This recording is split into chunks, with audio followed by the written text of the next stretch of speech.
तो भाई साहब टाटा आईपीएल 2022 में वो हो गया जिसके होने के आसार बीते काफी दिनों से हमें दिखाई दे रहे थे। 5 बार की चैंपियन मुंबई इंडियंस तो पहले ही प्लेऑफ की रेस से बाहर हो चुकी है। सीएसके कब बाहर होती है बस इसी का इंतजार था और कल रात के मैच ने ये साबित कर दिया कि सीएसके अब प्लेऑफ में प्रवेश नहीं कर सकती, चाहे कुछ भी हो जाए। अब तो चमत्कार भी सीएसके को टॉप 4 में स्थान नहीं दिला सकते। क्या कोई इमेजिन करेगा कि ये सीएसके जो कि इतनी बुरी तरह से परफॉर्म कर रही है, ये डिफेंडिंग चैंपियन है, इन्होंने पिछले साल आईपीएल जीता था। 2020 आईपीएल में बुरी तरह से ये लोग प्लेऑफ से बाहर हो गए थे। पहली टीम बन गई थी जो कि प्लेऑफ में नहीं पहुंच पाई थी और सबसे पहले बाहर हो गए थे। बुरी तरह से लजा के आए थे ये लोग और लोगों ने कहीं ना कहीं ये मान लिया था कि धोनी खत्म, सब खत्म। लेकिन धोनी ने सेटबैक से कमबैक करके अपने हेटर्स को करारा जवाब दिया था और वही सीएसके, वही कमबैक सुपर किंग वापस से सेटबैक सुपर किंग बन गए हैं। मतलब वही इनका सर्कल चल रहा, सेटबैक कमबैक और वापस से सेटबैक। इतनी बुरी तरह से ये लोग परफॉर्म कर रहे हैं भैया। इस सीजन में तो सीएसके के प्लेयर्स कहिए, कोच कहिए, मैनेजमेंट कहिए, सब ठान के आए थे कि वो ब्लंडर पे ब्लंडर करेंगे। सीजन के स्टार्ट में धोनी ने कैप्टनसी दे दी जड्डू को और जड्डू ने अब दिखा दिया कि कप्तान बनते से ही वो बल्लेबाजी, फील्डिंग, बॉलिंग सब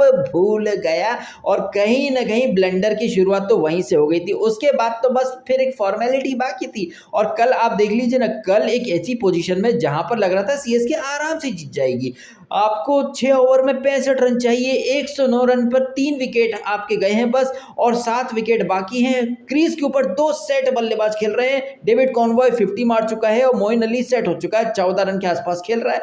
6 ओवर में सिर्फ 60 रन के आसपास चाहिए थे। मैच आराम से सीएसके की मुट्ठी में था, लेकिन नहीं, तभी ये लोग कोलैप्स करने के मूड में आ जाते हैं और आरसीबी के फील्डर्स को कैच प्रैक्टिस देना शुरू कर देते हैं। ले तू बॉल कर, मैं तुझे कैच प्रैक्टिस कराता हूं। वहां से चेन्नई सुपर किंग चोकर सुपर किंग मोड में आती है। वह सीएसके जो पिछले मैच में 200 से ऊपर बनाती है, ऋतुराज गायकवाड़ अकेला 99 मार जाता है। यहाँ पर ये लोग 173 मिलकर नहीं बना पाते, 13 रनों से हार जाते हैं। एंड जैसा कि हम बार बार देख चुके हैं कि सीएसके एंड में धोनी के लिए बहुत ज्यादा रन छोड़ देती है। तो ये जो धोनी की जो थ्योरी होती है ना कि take the game to the deep, last तक लेके जाओ, बना लेंगे, ये जो फॉर्मूला है ना धोनी का कि आखिरी तक लेकर के जाते हैं, ये बहुत बार बैकफायर हो चुका है और कल बुरी तरह से बैकफायर कर गया।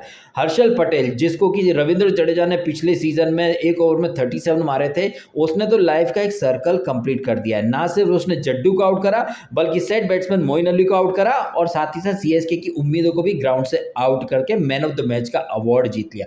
जहां सीएसके का मिडिल ऑर्डर पूरी तरह से फ्लॉप हो गया, वहीं आरसीबी के सारे बल्लेबाजों ने, अगर हम ग्लेन मैक्सवेल को छोड़ दे थोड़ी देर के लिए, तो सारे बल्लेबाजों ने कंट्रीब्यूशन करा। हालांकि विराट कोहली 100 से कम के स्ट्राइक रेट से खेला, कुछ 33 बॉल में 30 बनाए, लेकिन एक कंट्रीब्यूशन उसने दिया। डुप्लेसी ने थोड़ा कंट्रीब्यूशन दिया और डीके भाई तो कंट्रीब्यूशन देते ही हैं। साथ ही साथ एक लड़का लॉर्मोर भैया ताबड़तोड़ अंदाज में 40 के ऊपर बना के कुछ 27 के आसपास गेंदों में। तो यहां पर आरसीबी के तो बल्लेबाजों ने एक कलेक्टिव टीम एफर्ट दिखाया, लेकिन सीएसके के बल्लेबाजों ने वो कलेक्टिव टीम एफर्ट नहीं दिखाया, बिकॉज वो टीम के नाते खेल ही नहीं रहे। यह कि जब बैटिंग चलती है तो बॉलिंग नहीं चलती है और जब बॉलिंग चलती है तो बैटिंग नहीं चलती है। मतलब इन दोनों में ही कोई कोऑर्डिनेशन है नहीं। मतलब इन दोनों ने मन बना रखा है, जब तू चलेगा तो मैं नहीं चलूंगा, जब मैं चलूंगा तो तू मत चलियो भैया, हाँ इस तरीके से खेलेंगे। तो जब आप लोग एक टीम की तरह खेल ही नहीं रहे हो तो फिर आप जीतोगे कैसे? फिर तो आपका हारना लाजमी है। ठीक वैसे ही जैसे फुद्दू फरहान के गरम शब्बो आजमी। और आरसीबी जो कि आई थिंक नंबर 5 पे चल रही थी, वो वापस से टॉप 4 में आ चुकी है।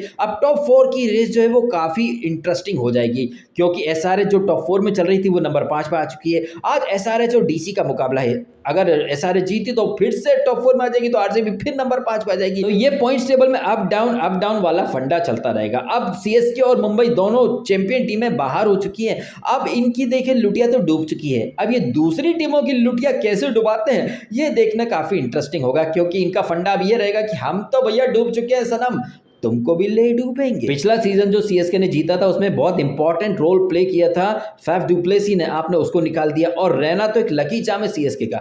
2020 में आईपीएल में रैना किसी रीजन से आईपीएल से बाहर आ गया था, तो सीएसके की पूरी टीम रैना के पीछे पीछे आईपीएल से बाहर हो गई थी। सबसे पहले वो प्लेऑफ्स बाहर हो गए थे। यहाँ पर इन लोगों ने रैना को पिक ही नहीं किया। वो रैना जिसे मिस्टर आईपीएल के नाम से जाना जाता है, ठीक है कभी कभार फॉर्म ऊपर नीचे होता है, लेकिन रैना जो है वो सीएसके में सीएसके की डे 1 से है धोनी के साथ, और आपने रैना को बाहर कर दिया। तो रैना एक लगीचा में वो 2020 में भी सीएसके की टीम में नहीं था तो सीएसके बाहर हो गई, और रैना यहाँ पर भी सीएसके का हिस्सा नहीं है तो सीएसके इस बार भी प्लेऑफ की रेस से बाहर हो गई है। अब इस चीज को आप कैसे देखते हैं कमेंट करके अवश्य बताइएगा। आपने समय निकालकर ये वीडियो देखा, आपका बहुत बहुत धन्यवाद।